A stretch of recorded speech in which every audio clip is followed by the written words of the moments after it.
Hello guys, magandang araw po sa ating lahat.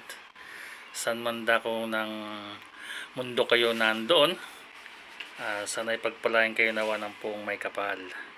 So guys, ngayon ako ay magko-content dito po sa area ulit ng Cavite, particular dito po sa Dasmariñas. Nandito po ako ngayon sa Sampaloc, dos po yata ito.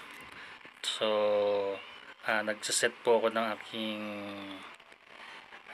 video, tsaka check ko yung aking Google Map kung tama po yung aking location. Pero ang alam ko, talagang nandito ako sa Aguinaldo Highway ngayon, kasi may nadaanan ako doon kanina na mga alternate route, kaya gusto kong ikutan siya at i-content. Dito umikot muna ako. Yan, katulad nga guys ng binabanggit ko sa mga previous video ko, kapag may mga green na ganitong kulay green na sa gitna, ikay na sa Dasmariñas, Cavite. Kasi yan ang naging landmark dito sa Dasmariñas, Cavite, magkaroon ng barrier dyan sa gitna para iwas din po aksidente, lalo na sa mga ka-rider natin na naggabiyahe ng madaling araw. Syempre iwas din para hindi magsalpukan, diba? Ma-prevent ba. So makikita nyo medyo malubak, kasi ginagawa ngayon yung mga kalsada. Lahat ng mga sirang kalsada ngayon sinisemento na, kaya konting tiyaga at magkakaroon ng mga pag-traffic tayong madadaanan. Kita nyo naman, no? Medyo sa tagal na rin siguro ng tapos sa daming dumadaan dito. National Highway kasi ito, Aguinaldo Highway, from Tagaytay to Bacoor. Kaya possible talaga madaling sa katagalan nag-uka-uka ng mga mabigat, mga dump truck, mga bus sa araw-araw na diadanan. Talagang medyo ganun na mangyari. So ito yung tinutukoy ko mga guys, yung UTS Boulevard, yung Union Theological Seminary. Yan ang isang bypass ngayon dito sa Dasmariñas, Cavite, para makaiwas ka ng traffic, lalo na pag peak hours sa kanto ng Palapala. Ito yung way na pag dumaan ka dito, makakatipid ka ng mga ilang minuto, kasi walang 5 minutes nandun ka na sa Governor's Drive. 1.4 kilometer ang haba nito, kaya walang ka-traffic, 4 lane siya. Ganun din, meron din siyang barrier sa gitna na may kita dyan. Sa mga susunod video ko, i-content ko yan kasi papunta ako ng Palapala. Pag dyan ka dumaan, makakaano ka na ng minus ka na sa traffic, tsaka sa oras ng pag-ikong sa Palapala ka padadaan. Papuntang GMA yan, GMA Carmona, yung way na yan. Tapos Molino, ano pa ba, Paliparan. Ayan, yan mga way na yan, na pag dyan ka dumaan sa UTS na yan. So guys, diniretso ko na ito, no? Then dito rin sa kalsadang to, madadaanan din natin dito ang PCU Dasma, Philippine Christian University. Yan, dito sa parting right side ko yan. Yan, sa kabilang makikita nyo yung halos 1 lane na lang nagamit, kasi sinimento na talaga yung mga espaltong mga lubak-lubak dati. Medyo ngayon kakaroon ng build up ng traffic talaga, pero pag natapos naman yan, kaginawa naman yan ang dulot yan. Yan guys, yung PCU Dasma, dito matatagpuan sa Sampaloc 1, Dasmariñas, Cavite. Yan, lalo pag mga uwian pa ng mga estudyante, yan, magka-traffic talaga yan. Yan, BSC, mga bus galing Batangas, galing Nasugbo. Siyempre dito sa Aguinaldo Highway lang dadaan yan, puntang Manila.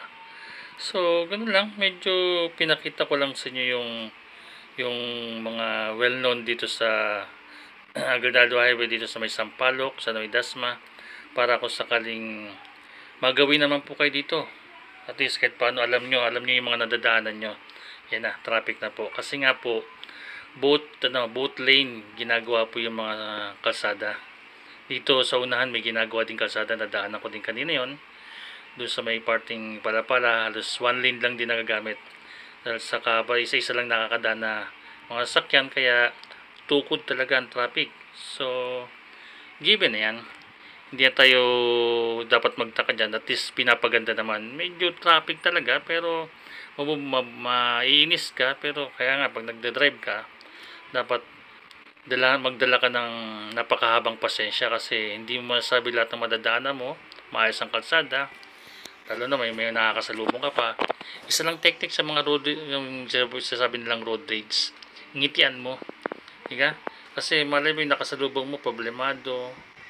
Nasa hospital yung pamilya or may mabigat na iniisip tapos nagkagirian pa kayo sa kalsada, kaysa sumagot ka, ngumiti ka na lang. Diba? Bakit ka ngiti sa kanya? Para hindi magkaroon ng hindi mag-create ng sagutan, hindi mag-create ng away. Kasi matapang ka, matapang siya, ano mangyari sa inyo? Di away talaga, diga?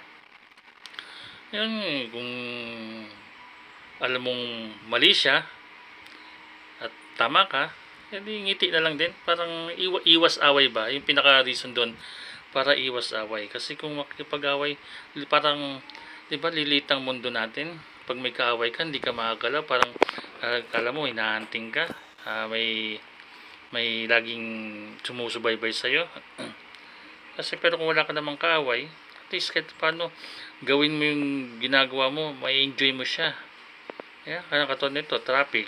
Kaysa mainis ka, di enjoy mo yung paligid mo, tingin-tingin ka lang sa paligid mo na lang. Although siksikan nga, may kita mo naman dito, may hindi nagbibigay, may nagbibigay. Kaya nga iba-ibang iba-iba ang ugali ng mga rider. Hindi mo pwedeng yung ugali mo na akala mo okay ka, kung okay ka man, hanapin mo sa kabila. Hindi ganoon. Kung ikaw nagbibigay, siya hindi nagbibigay, di kailangan lang smooth lang, smooth ka lang makitungo. Basta pag nasa kalsada ka, magbaon ka ng 1,000 pasensya. O kung gawin mo 101 para ma-absorb mo yung mga nakakarap mo. Kasi iba-iba ugali ng mga tao.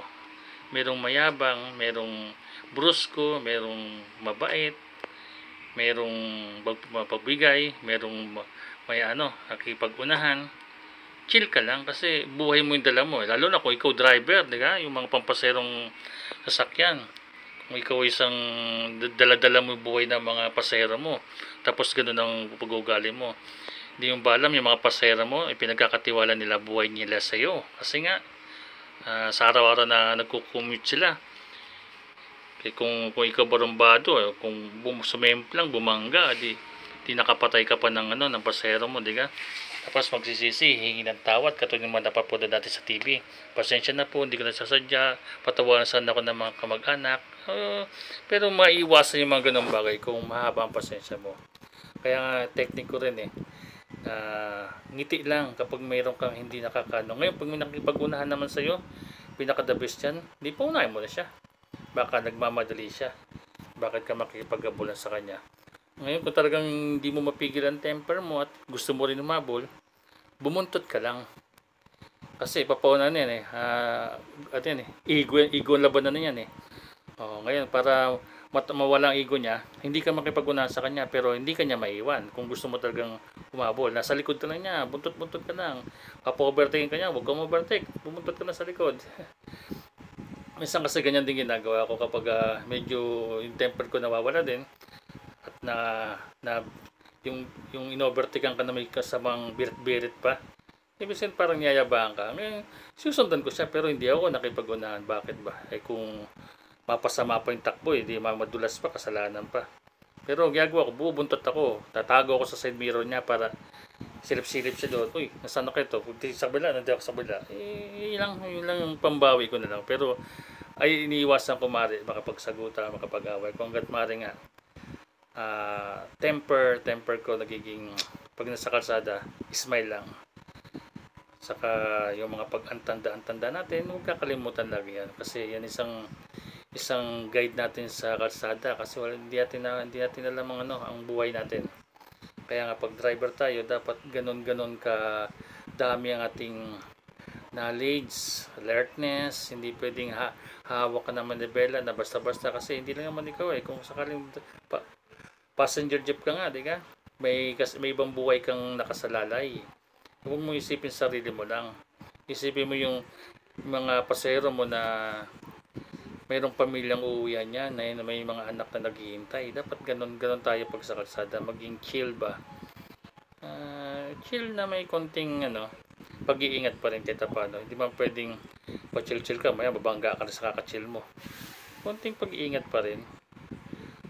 Gawin mo kung ano yung the best, kasi bilang driver, may first instinct ka dyan lalo na sa mga lumilikong sasakyan. Isipin mo, oy, nagpapalit siya na niliko siya, hindi siya nagsignal. Unahan mo ng mindset na mag-ingat muna ako. Parang ganun, tiga.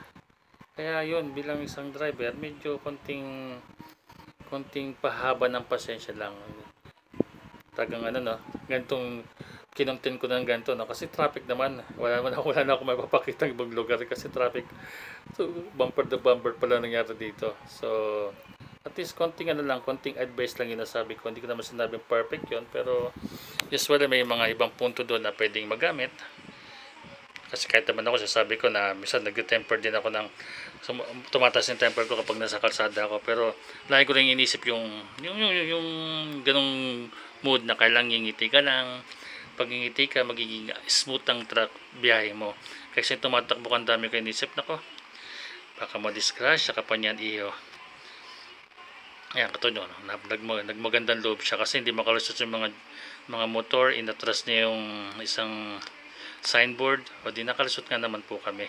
Salamat kay bossing na taga doon lang pala siya, kaya pala alam niya. So wala, kung kami nga lang, hindi kami mga ngas galawin yun, taga dyan lang pala siya sa Talyer, kaya pala meron siyang lakas loob na iurong yun, diga. So ito na guys, yung sasabi ko sa inyo, yung isang lane dito sinisemento, kaya ganito ang usad. Huwag na tayong magreklamo dahil alam naman natin para sa kaginawaan din ng lahat yan ngayon. Para makaiwas ka, di hanap ka namang alternate route para hindi ka abutin ng traffic na yan. So paano guys, hanggang dito na lang po muna ang aking video. Kung naibigyan nyo naman ang aking mga pinagsasabi, huwag mo lang kalimutang mag-like, share, and subscribe sa aking channel. At kung meron kayong gustong i-suggest, mag-comment lang po kayo sa aking comment section. Salamat sa pakikinig at panonood. Thank you!